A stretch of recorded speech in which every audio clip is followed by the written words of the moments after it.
Hello everyone, welcome to Indian academy. पिछले videos में हमने बीएसटी के चैप्टर 2 को कवर किया था और इस वीडियो में हम बिजनेस स्टडीज़ के चैप्टर 3 को कवर करने वाले हैं, जिसका नाम है बिजनेस एनवायरनमेंट। तो बिजनेस एनवायरनमेंट होता क्या है? तो बिजनेस एनवायरनमेंट यानी कि एक ऐसा एनवायरनमेंट जिसमें बिजनेस सर्वाइव करती है।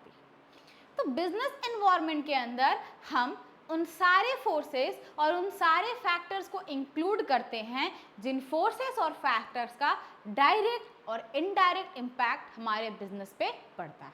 तो वो सारे फोर्सेस और वो सारे फैक्टर्स जिनका असर हमारे बिजनेस पे पड़ता है, उनको हम इंक्लूड करते हैं हमारे बिजनेस एनवायरनमेंट पे।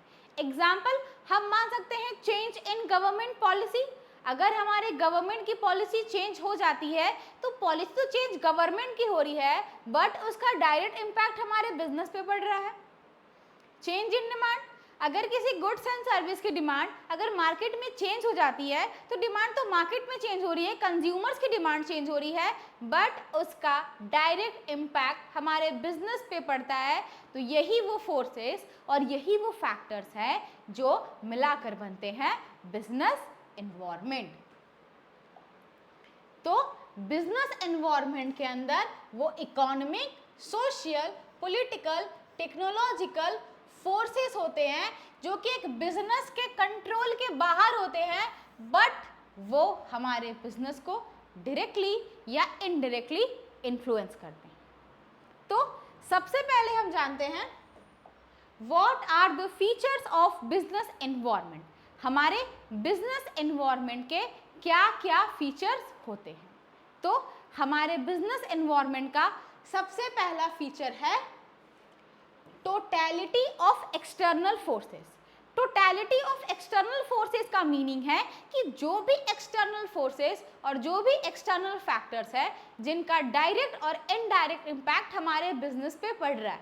एग्जाम्पल, हमारे सप्लायर्स ने अगर हमें रॉ मटेरियल सप्लाई करने से मना कर दिया, उसका इम्पैक्ट बिजनेस पे है। अगर हमारे शेयर होल्डर्स ने अपने इन्वेस्टमेंट को वापस ले लिया, उसका इम्पैक्ट हमारे बिजनेस पे पड़ेगा। तो जो भी फोर्सेस और जो भी फैक्टर्स जिनका इम्पैक्ट हमारे बिजनेस पे पड़ रहा है वो है एक्सटर्नल फोर्सेस।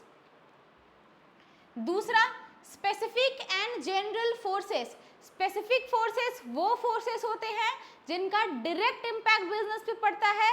जनरल फोर्सेस वो फोर्सेस होते हैं जिनका इनडायरेक्ट इम्पैक्ट हमारे बिजनेस पे पड़ता है।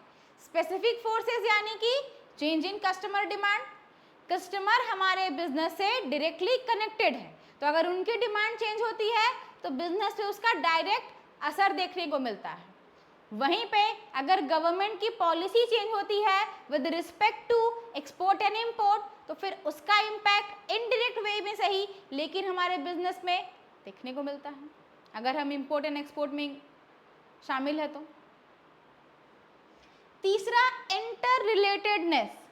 बिजनेस एनवायरनमेंट हमारे बिजनेस से काफ़ी ज़्यादा इंटर रिलेट करता है। मार्केट में हो रहे चेंजेस का असर हमारे बिजनेस पे ज़रूर पड़ता है। कैसे हम बोल सकते हैं? तो मार्केट में अगर चेंज हो रहा है, अगर मान लीजिए मार्केट में किसी एक कमोडिटी की डिमांड हो रही है, तो फिर बिजनेसमैन को वही कमोडिटी मार्केट में सेल करनी होगी। अगर मार्केट में 5G स्मार्टफोन्स बिक रहे हैं तो हर एक सेलर के लिए कंपलसरी हो जाता है कि वो आप 5G स्मार्टफोन्स ही बेचें। इससे क्या होगा? बिजनेस में चेंज हो रहा है with respect to the environment. इसके अलावा dynamic, business environment is highly dynamic. Business environment काफ़ी ज़्यादा डायनेमिक है। आपको टाइम टू टाइम अपने बिजनेस एनवायरनमेंट को स्कैन करना होगा। अगर आप अपने बिजनेस एनवायरनमेंट को टाइम टू टाइम स्कैन नहीं करते हो तो वो काफ़ी डायनेमिक है, जल्दी चेंज होगा और उसके इम्पैक्ट आपको देखने को मिलेंगे, आपको उससे काफ़ी ज़्यादा लॉस हो सकता है। इसके अलावा अनसर्टेनिटी, ये जो हमारा बिजनेस एनवायरनमेंट है ये काफ़ी ज़्यादा अनसर्टेन है। हम टाइमली अपने बिजनेस एनवायरनमेंट को स्कैन करेंगे, बट उसके बाद भी आप क्लियरली क्या ये बता सकते हो कि कौन से ऐसे चेंजेस हैं जो बिजनेस में होने वाले हैं, एनवायरनमेंट में होने वाले हैं। आपके कॉम्पिटिटर कोई पॉलिसी लाने वाले हैं, कोई नया प्रोडक्ट लॉन्च करने वाले हैं, क्या आप बता सकते हो कि वो कौन सा प्रोडक्ट लॉन्च करेंगे? नहीं। लेकिन अगर आप मार्केट को स्कैन करते रहेंगे तो कुछ इन्फॉर्मेशन आपको रहेगी कि हाँ भाई, मेरा ये जो कॉम्पिटिटर है ये अपना कोई नया प्रोडक्ट लॉन्च कर रहा है, तो मेरे को कुछ हद तक रेडी रहना चाहिए। इसीलिए बिजनेस एनवायरनमेंट क्या करता है, ये अनसर्टेन तो है बट टाइमली स्कैनिंग जरूरी होती है। इसमें क्लियरली हम नहीं बता सकते, ये काफी ज्यादा कॉम्प्लेक्स है, ये डायनामिक होने के साथ साथ काफी ज्यादा कॉम्प्लेक्स है। एक तो बिजनेस एनवायरनमेंट काफी ज्यादा अनसर्टेन होता है, किस तरह की चेंजेस हमारे एनवायरनमेंट में होने वाली है हम उसको बिल्कुल भी प्रिडिक्ट नहीं कर सकते। आने वाले टाइम में हमारे बिजनेस एनवायरनमेंट में आने वाले चेंजेस को हम प्रिडिक्ट नहीं कर सकते हैं।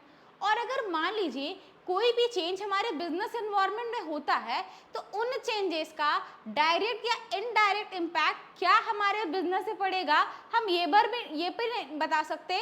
उसके अलावा किस लेवल का वो चेंज आएगा, क्या वो मेरे लिए हैवी लॉस लेकर आएगा या चेंज मेरे लिए प्रॉफिट लेकर के आएगा, हम इसको भी प्रिडिक्ट नहीं कर सकते।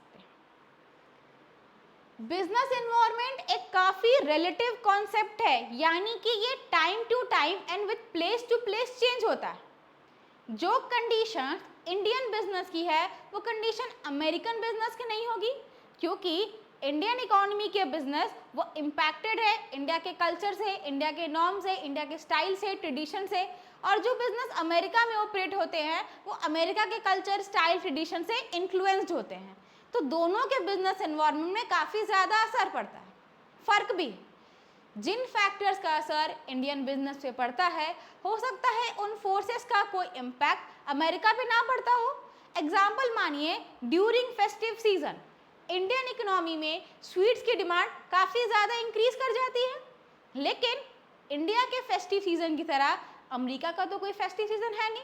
अब अमेरिका का वैसा फेस्टिव सीजन है नहीं, तो क्या अमेरिका में तब स्वीट्स की डिमांड वैसे इंक्रीज करती होगी? आंसर है नहीं। इसीलिए हमारा जो ये बिजनेस एनवायरनमेंट है ये काफ़ी ज़्यादा रिलेटिव है।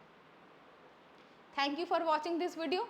अगर आपको हमारा ये वीडियो पसंद आया हो तो हमारे चैनल को सब्सक्राइब करें।